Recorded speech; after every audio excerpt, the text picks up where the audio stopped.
Amiga e amigo investidor, esse é o Onde Investir em maio de 26. Então, eu começo desejando que esse mês seja um mês de prosperidade e de boas decisões, porque no mercado financeiro, muitas das vezes, o que mais destrói patrimônio não é a crise, são as nossas emoções. Então, eu quero trazer um panorama simples, direto e atualizado das principais classes de investimentos. A ideia não é complicar, é te ajudar a entender o cenário e onde ainda há oportunidade e ameaça nos próximos meses. Então, vamos nessa. Começando pela renda fixa pós-fixados. Nós tivemos mais uma reunião do Copom na última semana de abril e a Selic, que iniciou o ano aos 15%, está agora em 14,5% ao ano. Mesmo assim, ainda estamos falando de juros historicamente elevados. Na prática, isso significa que investimentos atrelados ao CDI continuam muito interessantes para reserva de emergência, caixa, liquidez e estratégias mais conservadoras. Mesmo com o início da queda dos juros, ainda temos retornos relevantes e atrativos com alta previsibilidade. Agora, ainda em renda fixa, os pré-fixados.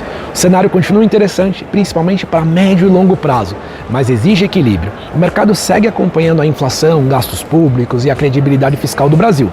Se os juros continuarem caindo nos próximos trimestres, muitos desses títulos contratados hoje podem gerar ganhos relevantes de marcação a mercado.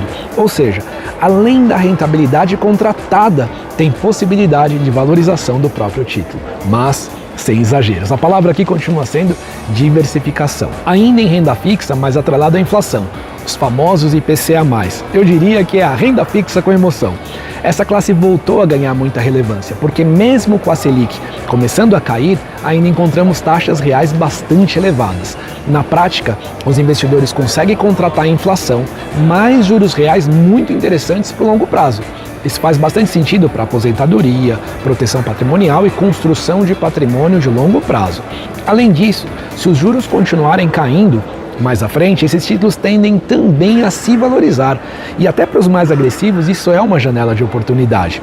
Por falar então em emoção, vamos de renda variável. O mercado brasileiro teve uma recuperação forte nos últimos meses. O Ibovespa, enquanto eu gravo esse vídeo, opera acima dos 188 mil pontos e segue sustentado principalmente por entrada de capital estrangeiro, expectativa de juros menores e valuation, o valor, não o preço das empresas, ainda descontado em vários setores. Claro, a volatilidade vai continuar existindo, mas para investidores com visão de longo prazo, as ações seguem fazendo muito sentido dentro de uma estratégia equilibrada. Seguimos ainda em renda variável, mas agora falando de fundos imobiliários. Os FIs continuam bastante atrativos para quem busca geração de renda mensal. E com a perspectiva de queda gradual dos juros, o mercado voltou a olhar para os fundos imobiliários com mais interesse, principalmente fundos de tijolo, logística e renda urbana. Ainda vemos boas oportunidades, sobretudo em estratégias diversificadas e pensando no longo prazo. Agora a renda variável com internacionalização em dólar. O dólar segue oscilando bastante no curto prazo, muito influenciado pelo cenário político e monetário dos Estados Unidos e também pelo fluxo internacional de recursos vindo para o Brasil. Estruturalmente, a gente continua entendendo que manter parte do patrimônio em dólar faz sentido. Não como especulação nem janela de curto prazo, mas como proteção patrimonial e diversificação internacional. Historicamente, o nosso real perde valor no longo prazo frente ao dólar. Encerrando a última classe, os criptoativos, especialmente o Bitcoin. O Bitcoin continua passando por volatilidade. E isso é natural dentro de um ativo ainda em amadurecimento global, mas os fundamentos continuam muito fortes. A escassez, a adoção institucional crescente e a expansão da infraestrutura financeira ligada a criptoativos. Para investidores com perfil adequado e visão de longo prazo, a gente entende que manter exposição estratégica equilibrada faz muito sentido.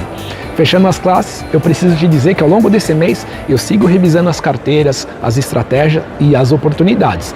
E como sempre, cada estratégia precisa respeitar o perfil, objetivo, prazo e a necessidade de liquidez de cada investidor. Se você quiser discutir a sua carteira, tendo comigo ou não, tirar dúvidas ou antecipar algum movimento estratégico, fica à vontade de me chamar. Como eu sempre digo, vem com Rica!